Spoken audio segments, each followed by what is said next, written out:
선교사님들이 비자 때문에 힘들어하고 있어요. 한 60% 70% 질병에 노출돼 있고 제일 먼저 손대는 데가 선교비를 손대더라고. 저는 현지에서 뭐 먹고 살아라는데 이 비즈니스 선교를 통해서 하나님의 선교 영토를 확장할 수 있다는 거예요. 사업을 먼저 하라고 하는 거예요. 좀 더 통 큰 선교를 하자. 선교지에 있는 것 자체로 인해서 우리 선교사님들이 행복했으면 좋겠어요.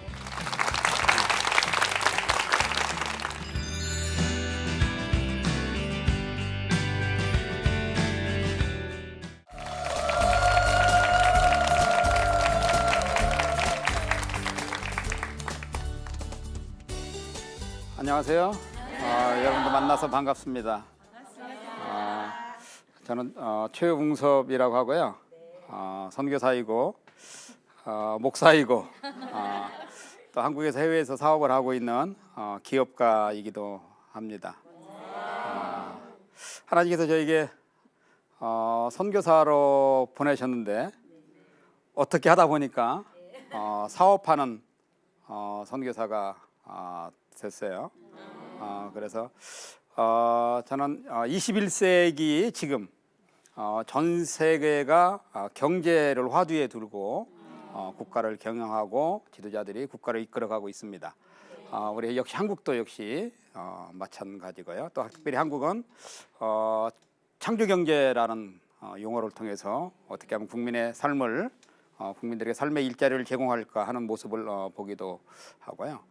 저는 세계 여러 나라의 사업을 하면서 이 사업을 통해서 하나님의 선교 영토를 확장할 수 있다 이렇게 경험한 바도 있고 주장을 하고 있습니다.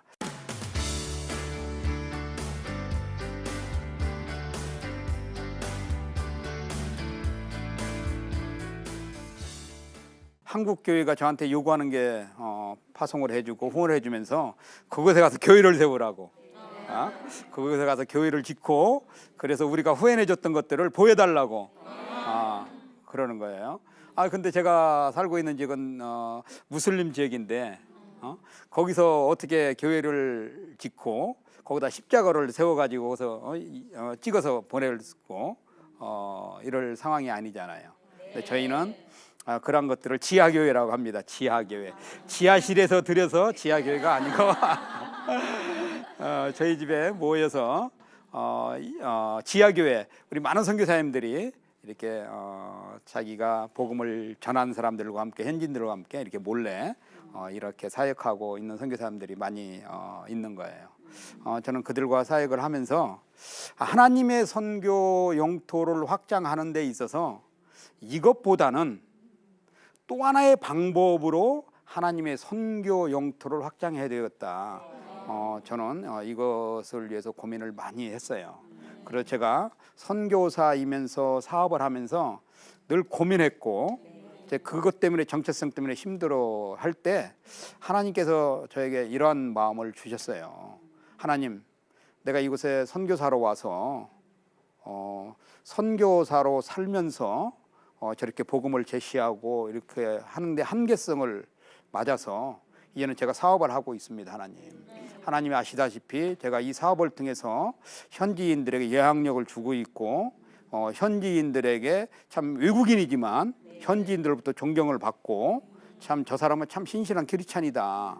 우리나라를 속이지 않고 우리를 도와주는 많은 외국인 중에 한 사람이다. 이런 칭찬과 격려 속에서 제가 이제 살면서 선교도 새로운 방법으로 좀 바꿔서 하나님의 영토적 관점에서 선교를 해야 되겠다. 과연 저 사람 스스로 그리스도인으로 설 수 있을까? 그래서 언제까지 퍼줘야 되냐 도대체. 그래도 중단하면 또 역시 원점으로 되돌아오고 이랬던 사람들이 제가 비즈니스를 가르쳐 주니까 그 사람들이 삶이 변하더라고요. 선교사적 삶은 사는 제자로서 남기를 원한다. 무슬림들이 메카에서부터 오늘 전 세계에 어떻게 해서 저렇게 영토를 확장했을까 라는 것을 생각을 해보았어요. 그 사람들이 낙타를 타고 다니면서 우리는 그 사람들을 위해서 대상이라고 불렀잖아요. 그 사람들이 메카에서부터 중동 지역을 또 중앙아시아를 또 소아시아를 또 유럽 지역을 이렇게 낙타를 타고 다니면서 그 현지인들을 직원으로 채용을 하고 또 현지인들한테 돈을 빌려줄 때 이자를 받지 않고 현지인들의 형편과 사정을 헤아려 주면서 그 사람들에게 영향력을 끼침으로 인해서 그 사람들이 저 무슬림들은 참 정직한 사람들이구나. 무슬림들은 신실한 사람들이구나. 물론 무슬림들도 칼로 어느 지역을 점령한 이러한 흔적도 있어요. 그러나 많은 무슬림들이 이러한 방법으로 해서 무슬림의 영토를 지금도 확장하고 있다는 거예요.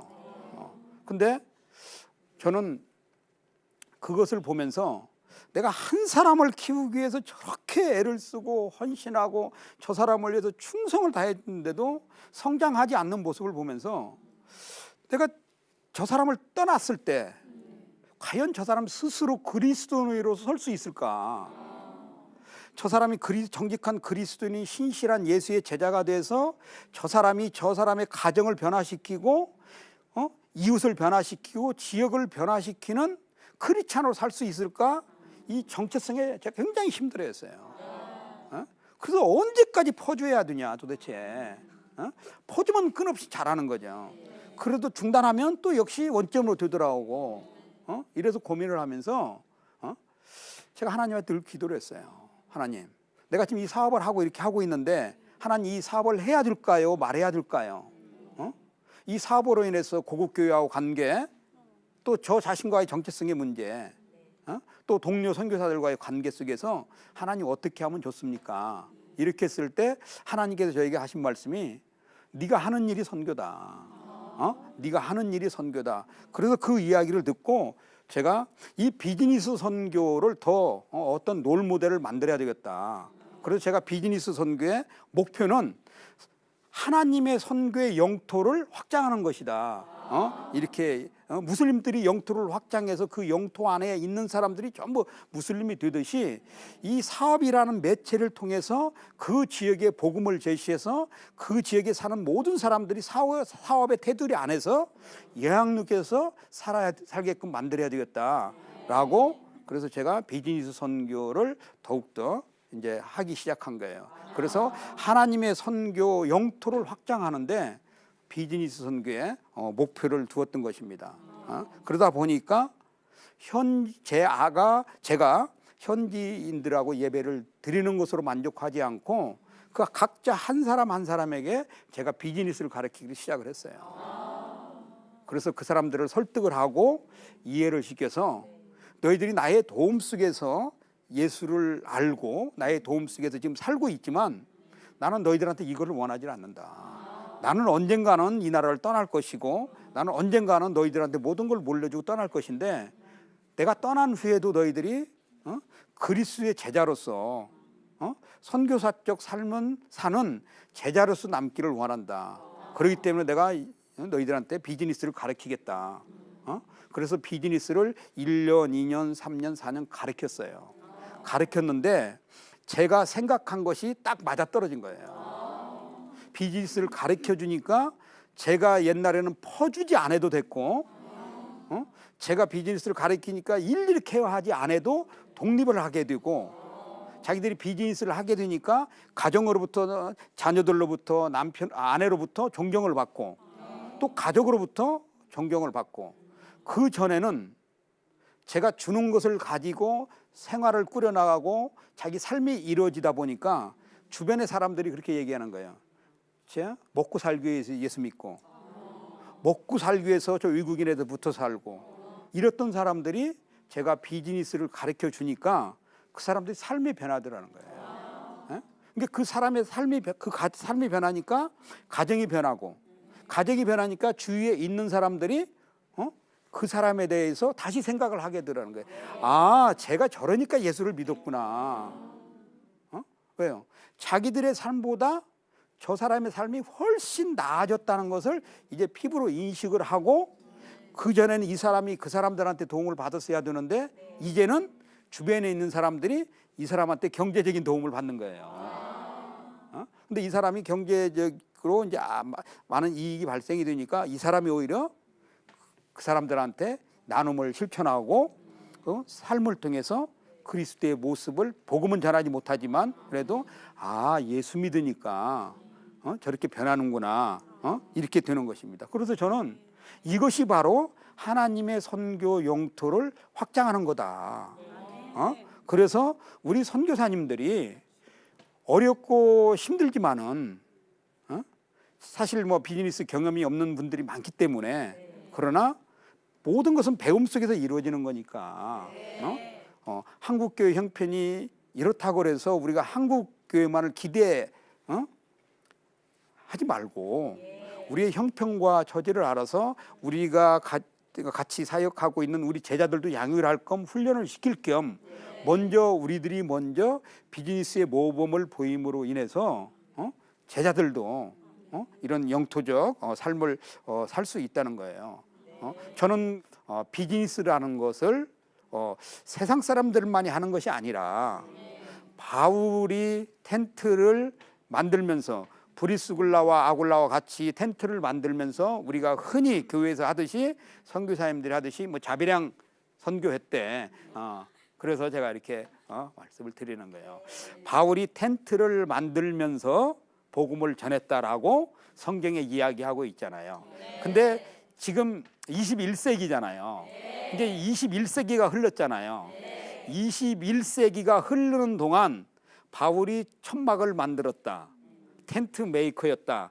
이 21세기를 흘러고 오늘날 21세기 오늘의 그 용어가 어떻게 바뀌었냐면 21세기 시대에 맞는 용어로 바뀌었는데 그 용어가 바로 비즈니스 선교라는 용어로 각색되어져서 오늘 제가 비즈니스 선교를 이야기하고 있는 거예요. 이제 이해되셨어요? 네. 응? 크리스찬 기업들이 우리 선교사님들을 입양을 하는 겁니다. 우리 선교사님들을 언어 잘하거든요. 문화, 정치, 경제, 사회에서 빠삭하게 알고 있단 말이에요. 그 기업이 현지에 가서 지사나 사무실을 열지 않아도 우리 선교사님이 대신해 줄 수 있다는 거예요.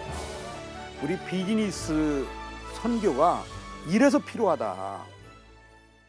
우리 선교사님들을 비즈니스 할 수 있는 우리 한국교회가 여건도 만들어주고 우리 성도님들도 여건을 만들어 주라는 것입니다. 그래서 제가 지금 프로젝트를 진행하고 있는 게 있어요. 저는 이제 우리 교회 안에 있는 크리스찬 실업인들, 사업하시는 분들이 선교 현장에 직접 갈 수는 없잖아요. 사업도 해야 되고 또 사업도 발전도 시켜야 되고 그 사업을 통해서 많은 돈도 벌어서 하나님의 나라 확장도 해야 되니까. 그러나 아까 제가 얘기했잖아요. 우리 선교사님들이 현재 상황이 굉장히 여러 가지 재정적인 문제, 사역적인 문제, 가정적인 문제, 자녀교육이라든지 어려움이 있고 또 제일 어려운 것이 비자 문제, 또 거주 문제, 또 추방의 문제, 신분이 정확하지 않다 보니까 추방당하고 이래서 우리 선교사님들이 선교지에 많은 돈을 투입해가지고 투자를 해가지고 지금 살고 있는 거잖아요. 다시 거기서 나온다는 건 얼마나 아까워요. 그래서 우리 한국 교회에 있는 크리스찬 기업들이 우리 선교사님들을 입양을 하는 겁니다. 입양을 해서 우리 선교사님의 비자 문제를 해결해주고 우리 선교사님의 거주 문제를 해결해주고 또 우리 기업이 선교사님을 1대1로 그냥 다이렉트로 선교비도 보내서 이렇게 해서 우리 선교사님들을 입양을 하자는 거예요. 자, 그러면 우리 선교사님들은 입양만 받고 그냥 좋아가지고 해피하게 있는 것이 아니라 그 기업을 위해서 내가 해줄 일이 무엇인가 우리 선교사님도 고민을 하라는 거죠. 근데 지금 우리 한국의 중소기업들이 해외에 진출하려고 많이 노력을 하잖아요. 근데 우리 한국의 중소기업들이 해외에 나간다고 하려고 하면 굉장히 어려움이 많아요. 어디로 가야 될지, 가서 누구를 만나야 될지, 언어가 안 되죠. 또 제일 큰 문제는 돈이 없다는 거예요. 한 번 해외 출장을 나갔다 와도 몇 천만 원씩 들어가는데 몇 천만 원 있으면 그 돈 가지고 투자하고 직원들 봉급 주고 먹고 살지 이런 상황이라는 거예요. 나가고 싶어도 한국의 크리스찬 기업뿐 아니라 중소기업들이 이 좁은 땅덩어리에서 지지고 볶고 싸우면서 원치를 않거든요. 근데 나갈래도 나갈 수가 없다는 거죠. 근데 우리 한국 크리스찬 기업들한테 좋은 복덩어리가 누구냐? 2만 5천 명의 선교사님들이 220개 국가에서 기다리고 있다는 거예요 지금. 우리 선교사님들을 언어 잘하거든요. 그 나라 언어 잘하잖아요. 그 나라의 문화, 정치, 경제, 사회에서 빠삭하게 알고 있단 말이에요. 그다음 우리 선교사님들 사람 좋아하잖아요. 근데 기업하시는 분들이 사업을 안 좋아하면 빨리 기업 문 닫아야 돼. 그렇죠? 예를 들어서 이거예요. 목사님이 개척교회를 하는데 전혀 사람을 좋아하지 않는 목사님이 개척교회를 한다. 그건 하나만 하지 뭐. 똑같은 거 아니에요? 이게 사업하는 분들을 보면 전부 다 사람을 좋아해요. 왜? 사업이라고 하는 것은 사람을 통해서 이루어지고 그 고객도 역시 사람이잖아요. 그러니까 그 우리 기업으로부터 혜택을 받는 우리 선교사님도 고민을 할 거란 말이에요. 내가 이렇게 우리 회사를 통해서 비자 문제도 해결을 받고 거주 문제도 해결을 받고 한국 교회보다도 우리 회사를 통해서 더욱더 많은 후원을 받음으로 해서 재정적 문제도 이렇게 해결이 되고 참으로 행복하게 이렇게 선교를 하는데 나도 무언가 좀 해야 되겠다. 그럴 거 아니에요. 세상에 공짜는 없다. 저는 이제 이런 주의를 많이 해요. 우리 선교사님을 이제 우리 중소기업의 홍보 대사로 활용을 하자는 거예요. 요즘 연예인들이 무슨 뭐 단체 뭐 어쩌고 저쩌고 전부 홍보 대사로 막 해가지고 막 언론에 막 하잖아요. 근데 우리 그 선교사님을 홍보 대사로 활용을 하자는 거죠. 그래서 우리 기업의 중소기업의 홍보 대사로 활용을 해서 선교사님들이 그 선교지에서 유지니까 이 기업을 정부에다 홍보해주고 기업들에게 홍보해주고 사람들에게 홍보를 해줘서 그 기업이 현지에 가서 지사나 사무실을 열지 않아도 우리 선교사님이 대신해 줄 수 있다는 거예요. 그래서 이 기업과 선교사님이 서로 윈윈함으로 인해서 중소기업은 해외 진출할 수 있고 우리 또 중소기업은 기업을 통해서 하나님의 선교 영토를 확장할 수 있고 또 우리 선교사님은 이 기업을 통해서 경제적인 만족감도 누리고 또 사회계 영역도 넓혀서 아까 얘기했듯이 선교사님들이 몇 사람 데리고 진짜 힘들어하고 어려워하고 성장하지 않아가지고 막 또 제자들이 배반하고 힘들게 하고 이런 사업보다도 좀 더 통 큰 선교를 하자. 그래서 이 사업을 통해서 통 큰 선교를 해서 그 내가 만나고 있는 사람들을 복음화할 수 있다는 거죠. 그래서 비즈니스도 가르치고 그래서 그 지역을 점령해서 그 지역에 있는 모든 사람들을 통해서 선교 영토를 확장하는데 우리 한국 기업과 우리 선교사님들이 서로 윈윈을 하자는 거예요. 이건 얼마든지 가능한 거잖아요. 그래서 기업은 선교사님을 위해서 투자해 준 만큼 기도해 주고 격려해 주고 또 선교사님은 기업으로부터 많은 혜택을 받고 도움을 받기 때문에 또 기업을 위해서 내가 해줄 일이 무엇인가 기업을 위해서 기도해 주고 기업이 자기 선교사님 그 나라에 정착할 수 있게끔 홍보 대사로서 홍보 역할을 해주는 거잖아요. 이 사업이라고 하는 것은 오늘 사업장을 열었다고 해서 오늘 돈을 벌 수 있는 게 아니잖아요. 많은 수고와 노력과 인내가 필요한 거잖아요. 그래서 저는 사업을 하면서도 많은 사람을 만나러 다녀요. 왜? 사업은 사람이 해주는 것이니까. 그러니까 우리 선교사님이 선교지에서 많은 사람들을 알고 있잖아요. 많은 또 네트워크를 가지고 있거든요. 그 인적 자원이 있다는 거예요. 그래서 그 인적 자원을 진짜 인적 자원이 우리 입양을 해준 그 기업에 도움이 될 수 있게끔 서로 윈윈할 수 있다는 것입니다. 이렇게 함으로써 선교사님이 그 지역에 사회적 기업을 만들 수 있잖아요.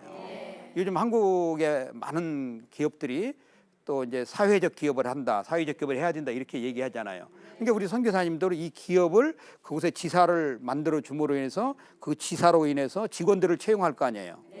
그러면 채용한 직원들을 진짜 잘 섬겨주고 종처럼 부리는 것이 아니라 잘 섬겨줌으로 인해서 그 직원의 또 가정을 잘 케어해주고 또 그 변화되는 모습을 통해서 그 지역이 아까 얘기했듯이 변화되어지는 거잖아요. 그렇게 함으로써 복음을 구체화하고 진짜 그 먹는 문제를 우리가 해결해 주는 것이 아니라 스스로 해가하면서 선교적 영토를 얼마든지 확장할 수 있다. 이렇게 저는 얘기를 하는 거예요. 이름으로 인해서 우리 비즈니스 선교가 이래서 필요하다. 이래서 해야 된다.